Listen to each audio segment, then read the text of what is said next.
Good morning, students. In the last class, we have discussed about menstrual cycle. So let's discuss about fertilization and implantation. Menstrual cycle के बाद वाला जो हिस्सा है fertilization. What is fertilization? Already I have discussed about fertilization. It is the fusion of male and female gametes to form the zygote. Male plus female gamete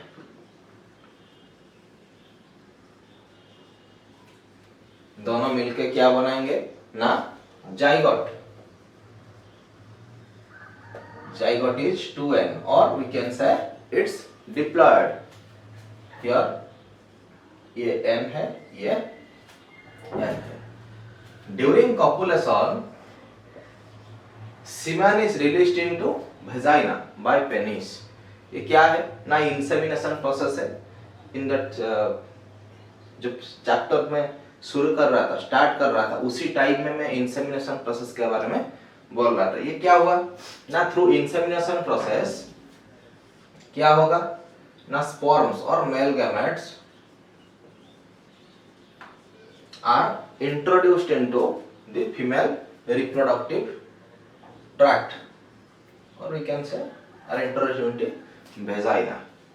अभी इसका जो पूरा स्कीमेटिक रिप्रेजेंटेशन देखते हैं कैसे फर्टिलाइजेशन होता है ना. Sperms that means from testis. Testis से स्पर्म निकलेगा. Through insemination process it will enter into the vagina. Then it will move on to cervical canal or cervix. Next path is towards uterus. Then isthmus. Then comes ampullary isthmic junction, part of fallopian tube. यहाँ पे क्या हुआ ना similarly ये तो sperm का pathway रहा. Ovum कहाँ से आता है ना फ्रॉम ओवारी. ओवारी से ओव्यूम निकलेगा, उसको कैच करेगा फिमरी, उसको पकड़ेगा जो फिंगर लाइक प्रोजेक्शंस होता है और it will pass on to infundibulum. Then it will move on to ampulla. Then finally वो क्या होगा ना एम्पुलर इस्थमिक जंक्शन जाके ज्वाइन करेगा.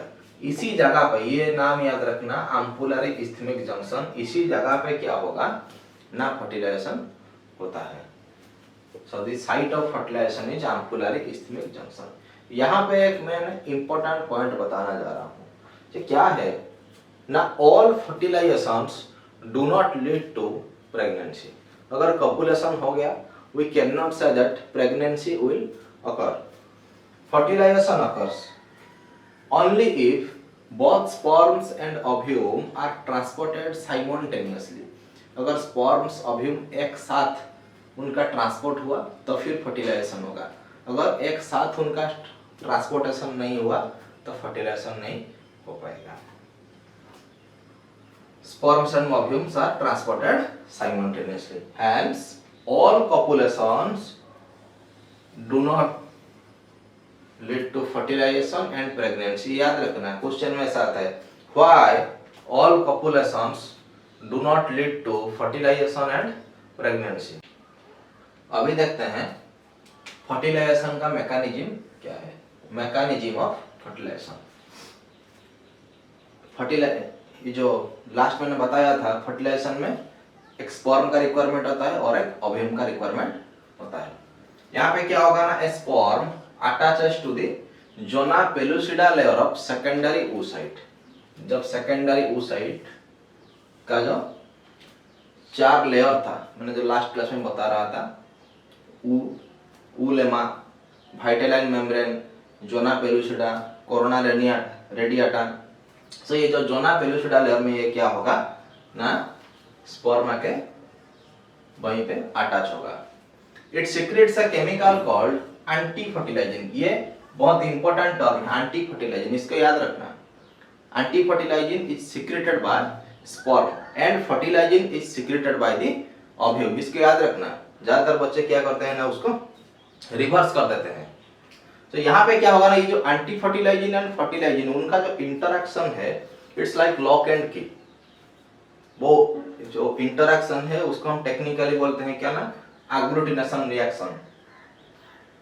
अभी देखते हैं क्या है ना, it secretes a chemical called anti fertilizin.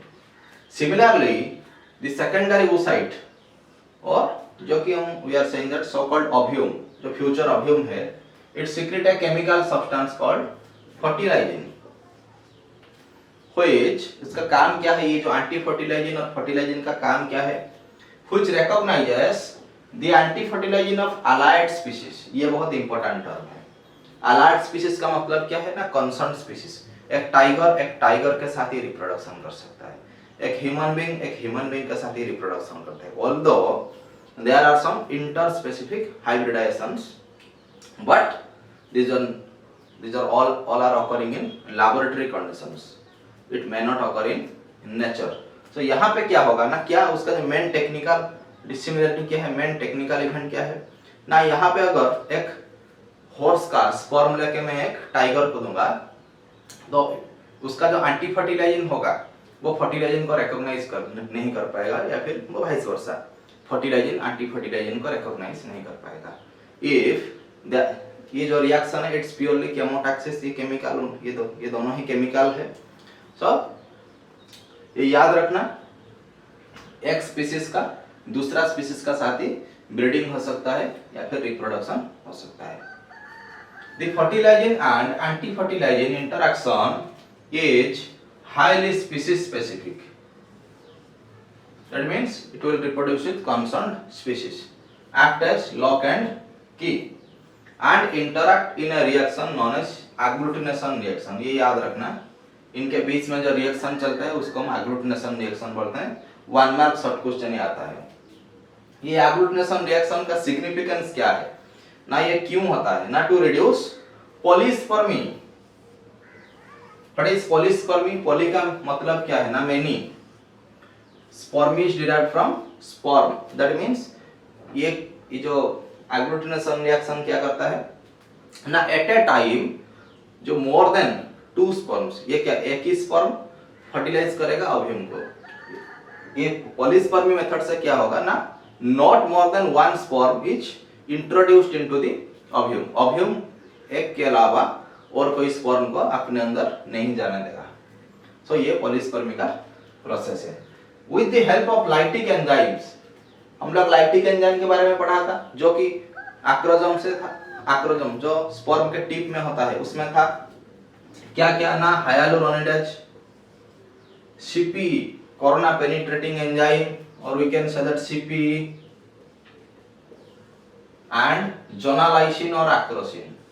Commonly जो एंजाइम है वो है हाइलुरोनिडेज, उसके अलावा और भी 2 एंजाइम होते हैं present at the tip of acrosome. Acrosome is derived from Golgi complex. Sperm enter into the cytoplasm of ovum. ये जो एंजाइम क्या करते हैं ना, स्पर्म को ओव्यूम में पेनिट्रेशन में हेल्प करते हैं। जनरली जो स्पर्म ओव्यूम के अंदर घुसेगा, जनरली उसका जो 2 पोल था ना, ओव्यूम का स्ट्रक्चर जो मैं बता रहा था, एक था एनिमल पोल और दूसरा था वेजिटल पोल। ये जनरली एनिमल पोल में ही घुसेगा। द प्रोसेस ऑफ एक्वायरिंग, ये बहुत इंपॉर्टेंट टर्म है। कैपेसिटेशन 1-2 बार एंट्रेंस में आया है ये term. The process of acquiring the capacity to fertilise the egg by sperm is known as capacitation. ये क्या है ना, स्पर्म का ओव्यूम को फर्टिलाइज करने का जो कैपेसिटी है उसको हम बोलते हैं capacitation. At the site of sperm entry the egg bulges out to form a conical projection called fertilization cone or cone of reception. Suppose this is the ovum or we can say that secondary oocyte. यहाँ पे एक sperm आके लग गया। तो जिस जगह पे स्पर्म आके अटैच हुआ ओव्यूम से through animal pole, we are saying animal pole, इस जगह पे क्या होगा ना, थोड़ा ये वाला जो बल्जिंग स्ट्रक्चर होगा उसको हम बोलते हैं कोन ऑफ रिसेप्शन। ये वाला स्ट्रक्चर अभी क्या हो गया ना, फर्टिलाइजेशन और कौन ऑफ रिसेप्शन बन गया। उसके बाद क्या होगा ना, आज sperm comes in contact with zona pellucida. Sperm क्या हुआ ना, जोना पेलुसिडा की कांटेक्ट में आया, जो कि एक ग्लाइकोप्रोटीन का लेयर है of secondary oocyte। It induces a depolarisation, उसका जो आयोनिक एक्सचेंज होगा in this membrane which blocks the entry of additional sperms. इसको हम क्या बोलते हैं ना, फास्ट ब्लॉक बोलते हैं। ये कॉर्टिकल ग्रैन्युल्स जो होंगे वो नीचे एक लाइन में बस जाएंगे, जो क्या करेगा ना, एडिशनल और फर्दर एंट्री ऑफ स्पर्म को वो रोकेगा। उसको क्या बोलते हैं ना, फास्ट ब्लॉक। ये टर्म को याद रखना है, ये जल्दी होता है। फास्ट ब्लॉक के बाद क्या होगा ना, within minutes of fast block की कुछ मिनट्स के बाद a slow block takes place. पहले फास्ट ब्लॉक, उसके बाद क्या होगा ना, स्लो ब्लॉक। और ये स्लो ब्लॉक में क्या होगा ना, takes place by cortical reaction and the formation of fertilisation membrane occurs. ये मेम्ब्रेन बहुत इंपॉर्टेंट मेम्ब्रेन है। ये मेम्ब्रेन का मेन काम क्या है ना, आल्सो टू प्रिवेंट पॉलीस्पर्मी। ये मेम्ब्रेन और एक ही स्पर्म का एंट्री करने में हेल्प करता है and not any other sperm. ये कॉर्टिकल रिएक्शन क्या है ना, ये प्रोसेस कैसे होता है ना, suppose this is the structure of A ovum. ये ओव्यूम का एक स्ट्रक्चर है। ये क्या होगा ना, उसके साइटोप्लाज्म में जो कॉर्टिकल ग्रैन्युल्स होंगे वो इसके जो नीचे वाला जो एक पूरा लेयर बना देंगे। कॉर्टिकल ग्रैन्युल्स ऑफ एक cytoplasm accumulate under the inner surface of vitelline membrane। vitelline का मेम्ब्रेन, ये वाला vitelline मेम्ब्रेन है सर, इसके नीचे वाला हिस्से में पूरा एक लेयर बना देंगे। वो लेयर का काम क्या होगा ना, to obstruct the entry of additional sperm। The ovum is released from the second ovary at secondary oocyte stage। Already ये बात हम लोगों को पता है, we are continuously discussing। Soon after the release, ये पॉइंट इंपॉर्टेंट है, soon after the release meiosis 2 starts, जो सेकेंड मैच्योरेशन डिवीजन होता है, but temporarily arrested at metaphase 2। ये याद रखना है, आपको शॉर्ट क्वेश्चन में आता है। ये क्या होता है ना, मेटाफेज 2 में ये टेम्पोररीली सीज हो जाता है। क्यों ना, it waits for the coming of sperm. ये स्पर्म आने तक ये वहीं पे वेट करेगा। स्पर्म आने के बाद, स्पर्म ओव्यूम के साथ रिएक्शन करने के बाद ये क्या होगा, because of the release of MRF, metaphase promoting factor की वजह से ये क्या होगा ना, ये वहीं पे सीज हो जाएगा। The entry of sperm into secondary oocyte, अगर कहीं स्पर्म आया और सेकेंडरी oocyte में स्पर्म लग गया तो definitely fertilization will occur. oocyte restarts the cell cycle. यहीं पे जो सीज हो गया था इसको फिर से वो रीस्टार्ट करेगा। कब रीस्टार्ट होगा ना, entry of sperms by breaking down MRF. ये जो एमआरएफ था मेटाफेज, और we can say that M phase promoting factor, उसी में क्या होगा ना, इसको ब्रेक डाउन कर देगा and turning on APC, anaphase promoting factor. पहले प्रोफेज था, प्रोफेज के बाद मेटाफेज, उसके बाद एनाफेज। तो ये क्या होगा ना, मेटाफेज से उसको एनाफेज लेके वो जाएगा। देन अभी क्या होगा ना, सेकेंड पोलर बॉडी, जो कि oogenesis प्रोसेस में हम लोग लास्ट में पढ़े थे। Second polar body is formed and ovum is released for fertilisation. अभी क्या होगा, now the structure is known as ovum. अब नेक्स्ट क्या होगा, the nucleus of ovum condenses. Ovum का जो न्यूक्लियस था वो कंडेंस हो जाएगा and turns into female pronucleus. अभी क्या होगा ना, वो फीमेल प्रोन्यूक्लियस में कन्वर्ट हो जाएगा। सिमिलरली जो स्पर्म का जो न्यूक्लियस था वो मेल प्रोन्यूक्लियस में कन्वर्ट हो जाएगा। ये मेल प्रोन्यूक्लियस फीमेल प्रोन्यूक्लियस का ये मतलब क्या है, ये बनने में ना, they will aggregate as one. वो दोनों मिलके एक ही न्यूक्लियस बनाएंगे, एक ही स्ट्रक्चर बनाएंगे। At the same time, head of spermatozoon separates from the midpiece. उसका जो head होगा वो midpiece और tail से वो separate हो जाएगा and transforms into male pronucleus. ये वाला स्ट्रक्चर। तो ये जो दो लाइन है, ये दो लाइन बहुत इंपॉर्टेंट लाइन है, इसको याद रखना। ये मेटाफेज से एनाफेज कब आता है, रेस्टिंग स्टेज क्या है उसका, मियोसिस, ये जो तुम्हारा second maturation division, when it is completed, ये सब क्वेश्चन थोड़ा कभी कभी आता है। Male pronucleus and female pronucleus develop होने के बाद क्या होता है ना, the male pronucleus moves inwards, वो क्या करता है ना, जो ओव्यूम के अंदर घुसता है, and then changes its direction. Suppose ये अभी अंदर घुस गया, सो पहले जो उसका डायरेक्शन था उसके बाद वो क्या करता है ना, चेंज कर देता है।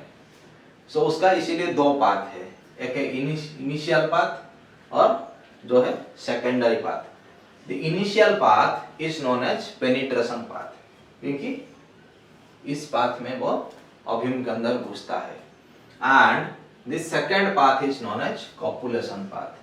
ये पाथ में क्या होता है ना, थोड़ा डाइवर्ट हो जाता है और it leads to copulation, or you can say that actually it fuses with the pronucleus of ovum. The haploid pronuclei of sperm and ovum fuse together to form zygote nucleus. अभी क्या हुआ ना, sperm का एक nucleus था, ovum का एक nucleus था, दो न्यूक्लियस मिल गए, दो न्यूक्लियस स्पर्म और ओव्यूम का न्यूक्लियस मिलके वो एक ही न्यूक्लियस बनाए, उसको क्या बोला ना, जाइगोट न्यूक्लियस। उसका जो क्रोमोसोम नंबर रहेगा वो क्या होगा ना, 46 chromosomes, 2n 46 chromosomes. This mixing of chromosomes, ये जो पूरा प्रोसेस है, ये जो दोनों का न्यूक्लियस मिल गया, स्पर्म का और ओव्यूम का, उस प्रोसेस को हम लोग क्या बोलते हैं ना, कैरियोगैमी और amphimixis. This mixing of the chromosomes, और we can say that nucleus of sperm and ovum. Sperm में 23 क्रोमोसोम था, ओव्यूम में 23 क्रोमोसोम, दोनों का मिल गया total 46, results the formation of a diploid zygote. This process is known as amphimixis और karyogamy. Exam में short note में ये क्वेश्चन आता है। Now the mother is said to be pregnant. अभी आफ्टर एम्फीमिक्सिस और कैरियोगैमी अभी हम बोलेंगे नाउ दैट मदर इज और दैट गर्ल इज प्रेग्नेंट।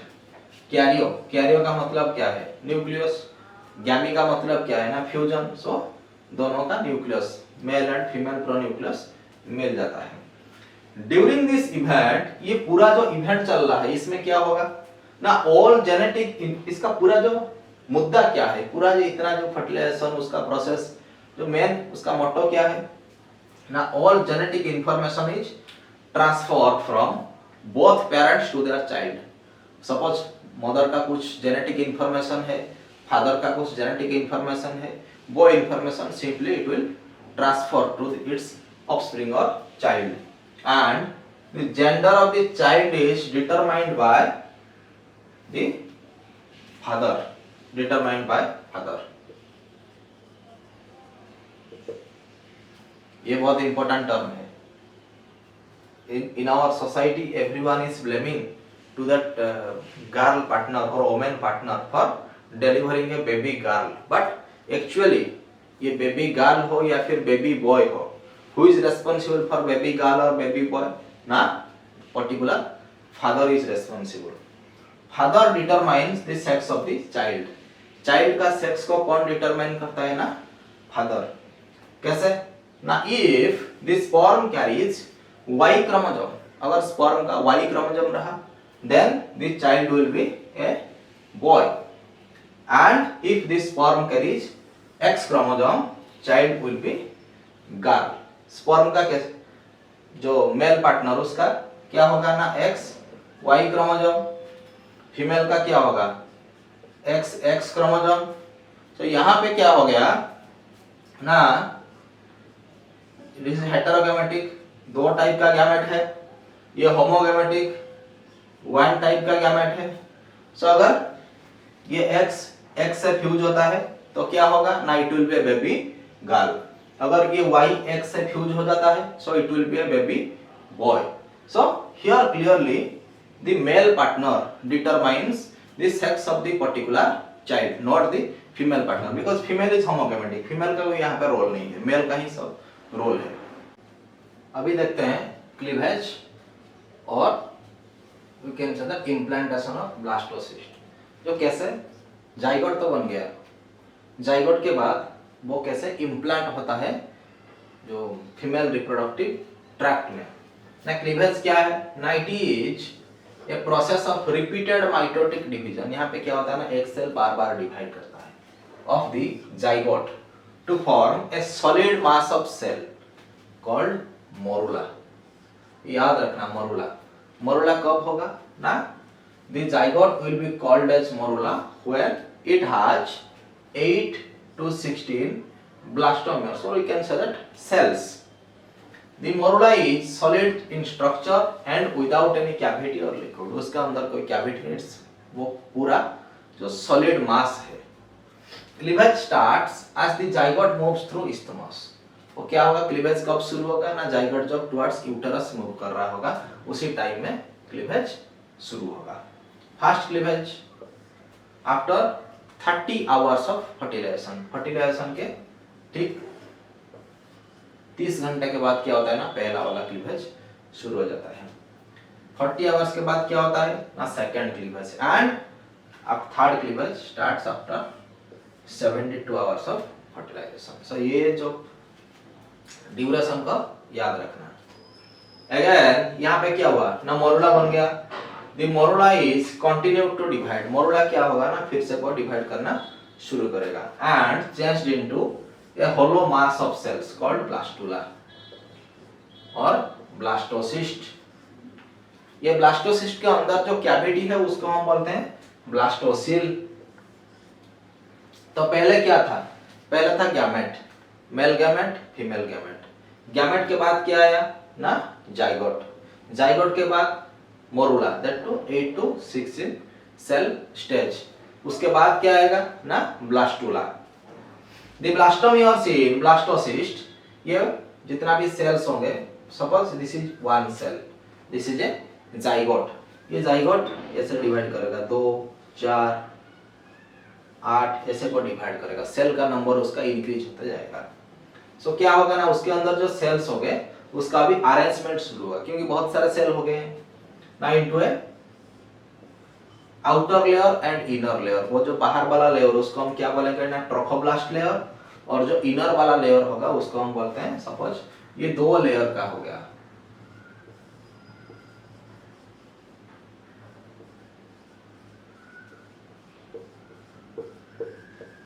ये जो बाहर वाला लेयर है उसको हम बोलते हैं, ये वाला लेयर उसको ट्रोफोब्लास्ट। ये जो अंदर वाला लेयर है उसको हम बोलते हैं inner cell mass. This trophoblast layer उसका एक स्पेसिफिक फंक्शन है, they are phagocytic in nature. अभी देखते हैं उसका क्या काम है। And inner group of cells called inner cell mass which is attached to trophoblast. ये जो इनर सेल मास वो ट्रोफोब्लास्ट को अटैच होके रहेंगे।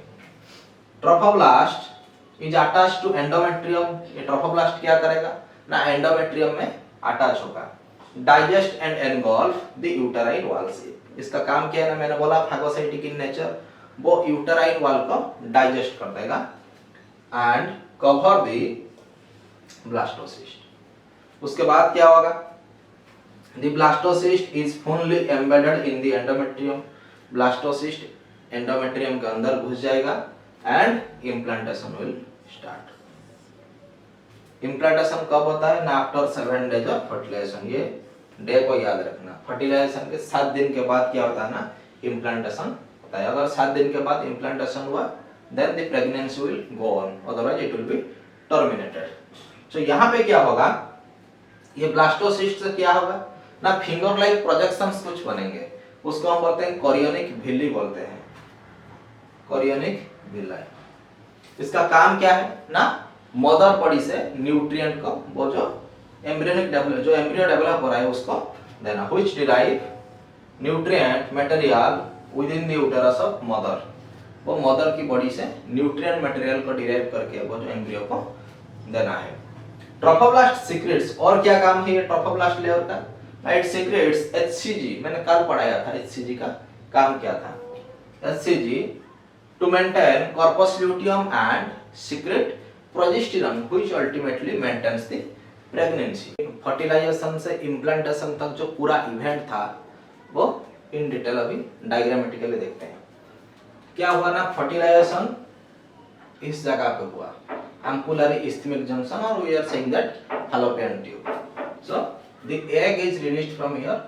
egg को कैप्चर किसने किया ना, fimbriae, then infundibulum, then moves towards the fallopian tube. Similarly through insemination process क्या हुआ ना, sperm is entered to the vagina and sperm is moved towards the fallopian tube. So इस जगह पे फर्टिलाइजेशन हो गया। सो उसका जो पहला क्लीवेज हुआ, जब जाइगोट तो फॉर्मेशन हो जाएगा, उसके बाद फर्टिलाइजेशन के बाद पहला क्लीवेज 30 आवर्स के बाद होता है, दूसरा 40 आवर्स के बाद होता है, और तीसरा 72 आवर्स के बाद होता है। सो उसके बाद क्या होगा ना, जब पहला स्ट्रक्चर था मोरुला, मोरुला के बाद क्या आया ना, ब्लास्टुला और ब्लास्टोसिस्ट, मोरुला और ब्लास्टोसिस्ट। मोरुला और ब्लास्टुला के बीच में मेन डिफरेंस क्या था ना, इसका जो सेल था वो 8 से 16 सेल, यहाँ पे 64 से अबव सेल, 64 सेल तक ये जाएगा। सो इसमें क्या होगा ना, कैविटी रहेगा, उसको हम बोलते हैं क्या ना, ब्लास्टोसिस्ट। इसमें 2 लेयर है, बाहर वाला जो लेयर है उसको हम ट्रोफोब्लास्ट लेयर बोलते हैं, और अंदर वाला जो लेयर है उसको हम बोलते हैं इनर सेल मास। सो यहाँ पे ये इसका क्लीवेज होगा, इसका नंबर ऑफ सेल्स बढ़ जाएगा, ये धीरे धीरे धीरे धीरे धीरे धीरे it will move towards the uterine reason.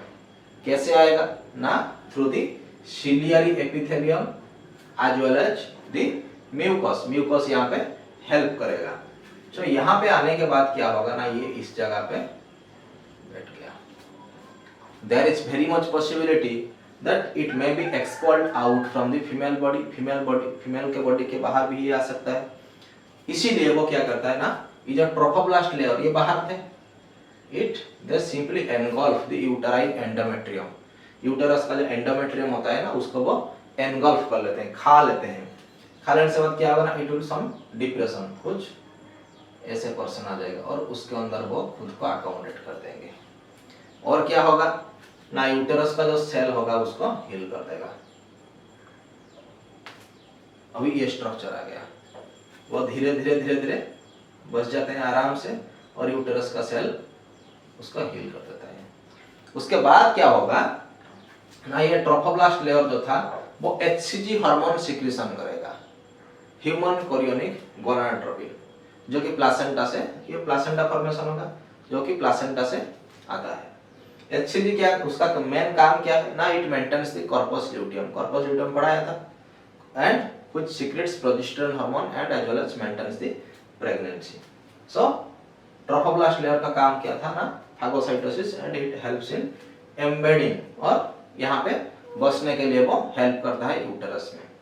और जो इनर सेल मास था, इसके अंदर वाला कुछ सेल था जिसको हम बोलते हैं इनर सेल मास, वो क्या हुआ ना, जो 3 जर्म लेयर हमारा था, एक्टोडर्म,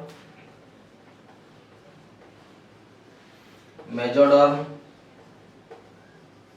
एंड एंडोडर्म, जो 3 जर्म लेयर था उसको फॉर्मेशन करने में ये हेल्प किए। आउटर बाहर का जो लेयर है उसको हम बोलते हैं एक्टोडर्म, जो बीच वाला जो लेयर है मिडिल लेयर उसको बोलते हैं मेसोडर्म, और एंडोडर्म क्या है ना, जो इंटरनल लेयर है। एक्टोडर्म क्या फॉर्मेशन करता है ना, specially outer covering tissues. Endoderm क्या करता है ना, basically tissues of digestive tract, and mesoderm क्या करता है ना, muscles and other visceral organs. I will discuss in detail about what are the organs in our body that these 3 germ layers are creating. So यहाँ पे क्या होगा ना, अभी ये जो पूरा जो ब्लास्टोसिस्ट था और ब्लास्टुला था अभी इम्प्लांट हो गया। क्वेश्चन एग्जाम में ऐसा आता है implantation occurs in which stage of the development और which developmental stage? ब्लास्टुला। इस ब्लास्टुला स्टेज में ही और ब्लास्टोसिस्ट स्टेज में ही क्या होता है ना, यहाँ पे इम्प्लांट हो जाता है। इम्प्लांट होने में जो उसका मेन रोल है, मेन रोल किसका था पहला? जो ट्रोफोब्लास्ट लेयर। उसके बाद इम्प्लांटेशन के बाद क्या होता है ना, ये जो 3 लेयर उसका डिफरेंशिएशन शुरू हो जाता है and finally they grow into gastrula and this is continuum. What is the difference between embryo and fetus? The embryo क्या है ना, the zygote within the 9 months of pregnancy. zygote formation हो गया, zygote formation के बाद up to 9 months of pregnancy जो baby था उसको हम बोलते हैं embryo. And after 9 months of pregnancy up to parturition or delivery it is known as fetus. ये याद रखना है। ये क्लीवेज का टाइप्स क्या क्या है, let's discuss. On the basis of extent of cell division, से अगर हम लोग कंसीडर करेंगे सेल डिवीजन का पैटर्न कैसा है, तो it is divided into holoblastic and meroblastic cleavage. Holoblastic cleavage क्या है ना, zygote divides completely, so the number of blastomeres goes on doubling with each division. हमारा जो डिवीजन हो रहा है in case of human being it is holoblastic and equal. यहाँ पे क्या, suppose this is one cell, यहाँ पे जब डिवीजन होगा कंप्लीटली जितना भी साइटोप्लाज्म होगा पूरा उसका डिवीजन होगा, कोई भी लेफ्ट आउट नहीं रहेगा।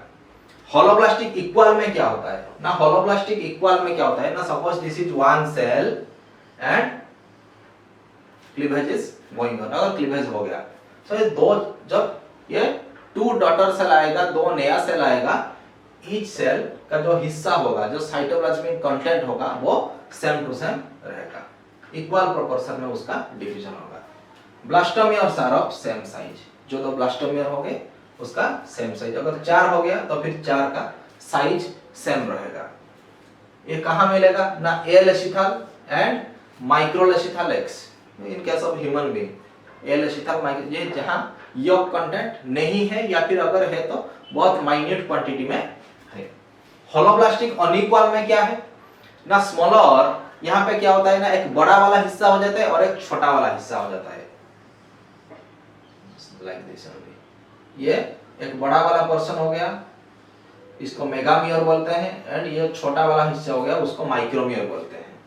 Smaller micromere and larger megamere, ये कहाँ मिलेगा ना, mesolecithal eggs, that means the eggs which contains moderate quantity of yolk content. ये फ्रॉग और एम्फीबियन की एग में ये मिलेगा। मेरोब्लास्टिक क्लीवेज क्या है ना, cleavage passes only through yolk free cytoplasmic part while yolk part of the zygote remain uncleaved। ये थोड़ा अच्छे से देखना। Suppose this is one cell, cell के अंदर ये साइटोप्लाज्म है, इसके अंदर ये उसका यॉक कंटेंट है। यहाँ पे ये बोल रहा है कि ये यॉक का डिवीजन नहीं होगा, cleavage passes only through yolk free cytoplasmic content।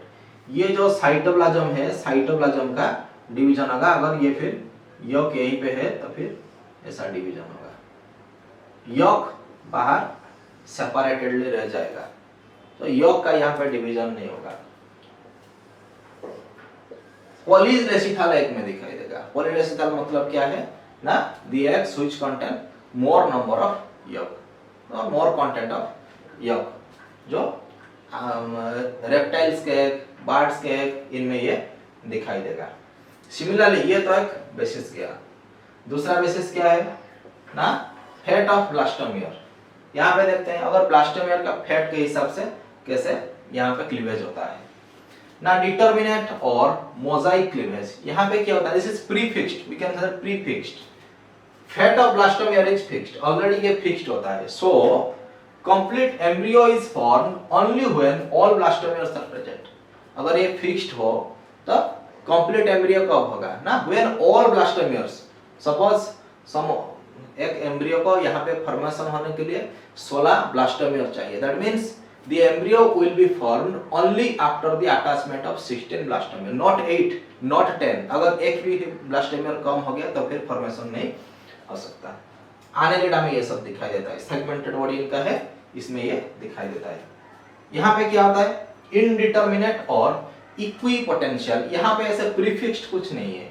यहाँ पे क्या होता है ना, even an isolated group of blastomere can form A complete embryo. यहाँ पे क्या होता है ना, एक छोटा हिस्सा अगर आ गया, ये ब्लास्टोमियर का एक हिस्सा अगर आ गया तो ये फिर एक नया इंडिविजुअल और फिर नया एम्ब्रियो को ये फॉर्मेशन कर देगा। जैसे हमारा होता है ट्विंस के केस में क्या होता है, identical twin.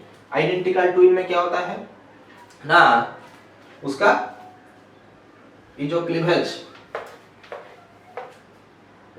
Suppose this is one cell, ये सेल का डिवीजन हो रहा है, ये डिवीजन होने के टाइम में क्या होगा ना, दो सेल, ये कुछ सेल अलग हो गए, ये कुछ सेल अलग हो गए, दे फॉर्म आइडेंटिकल ट्विन। ये ब्लास्टोमियर अलग है, ये ब्लास्टोमियर अलग। सपोज देयर आर 8 ब्लास्टोमियर्स और we can say that 16 blastomere whatever may B.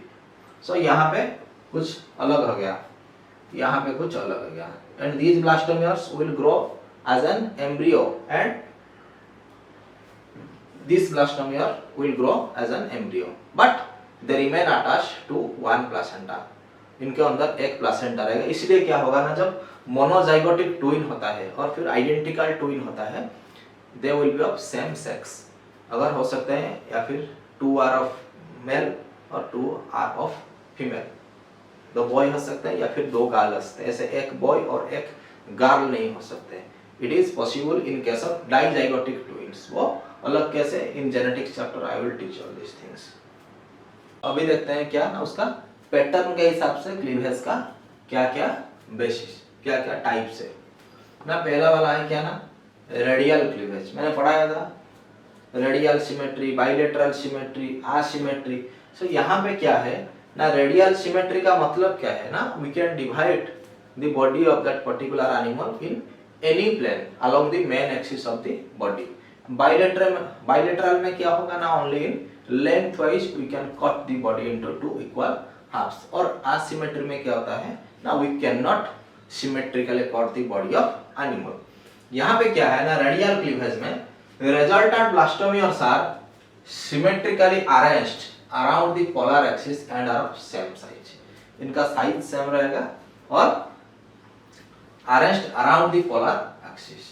ये किस में दिखाई देता है ना, स्पॉन्जेस, एकाइनोडर्म्स, सिलिंडरेट्स, इन सब में ये रेडियल क्लीवेज दिखाई देता है। देन स्पाइरल क्लीवेज कहाँ दिखाई देता है, रोटेशनल मूवमेंट ऑफ सेल्स, इसी नाम से आया है ना spiral, around the egg axis, hence cleavage plane is oblique। यहाँ पे क्या होता है ना, obliquely cleavage plane है। निमाटोड, annelid, mollusk, ये सब इसका एग्जाम्पल है। Last one is bilateral cleavage. यहाँ पे क्या होता है ना, cleavage plane remain bilaterally arrange to egg axis. यहाँ पे क्या होगा ना, बाइलेटरली अरेंज होगा या फिर we can say length wise arrange होके रहेगा। ये हायर मैमल्स जितना भी ह्यूमन केस में, एम्फीबिया, योर सेफालोपोडेट्स, ट्यूनिकेट्स, इन सब में ये दिखाई देता है। सो ये जो पहला वाला मैंने टाइप बताया था, holoblastic cleavage, meroblastic cleavage, these are very important terms, उसको याद रखना। अभी देखते हैं कि लार्वा और एम्ब्रियो, इनके बीच में क्या डिफरेंसेस है ना। It is form from larva indirect development. Larva कैसे डेवलप होता है ना, थ्रू इनडायरेक्ट डेवलपमेंट। एम्ब्रियो कैसे होता है ना, both direct and indirect development. What is the difference between direct and indirect development? Indirect development में क्या होता है ना, there is one larval stage. वो लार्वा उसका मेटामॉर्फोसिस होने के बाद it will converted to adult. लेकिन एम्ब्रियो के केस में, ये जो डायरेक्ट डेवलपमेंट के केस में क्या होता है ना, there will be no larval stage। Directly क्या होता है ना, from one mature, so the human being or we can say that any mature organism, a similar offspring will be produced, no intermediate form। It leads to an independent life। larva का independent life है, it can move, लेकिन यहाँ पे जो embryo है इसका independent life नहीं है, it depends on the mother, ये मदर के ऊपर डिपेंड करता है, जो कि in case of human being placenta में रहता है और yolk of the food. It is self reliant, it can sustain itself, क्योंकि इट कैन मूव, इसका मूवमेंट है। यहाँ it can not be self reliant, it can not move, ये move नहीं कर सकता, सो ये सेल्फ रिलिएंट नहीं है। It moves freely, it is active, it is static और इनएक्टिव फॉर्म में ये रहता है। एग्जाम्पल क्या है ना, टैडपोल लार्वा, ये किसमें देना, फ्रॉग, फ्रॉग का लार्वा का नाम क्या है ना, टैडपोल लार्वा। एम्ब्रियो में चिक एम्ब्रियो, ह्यूमन एम्ब्रियो, ये सब एग्जाम्पल। अगर ये लार्वा और एम्ब्रियो के बीच में डिफरेंस है तो ये 2-3 पॉइंट इसको लिखना है।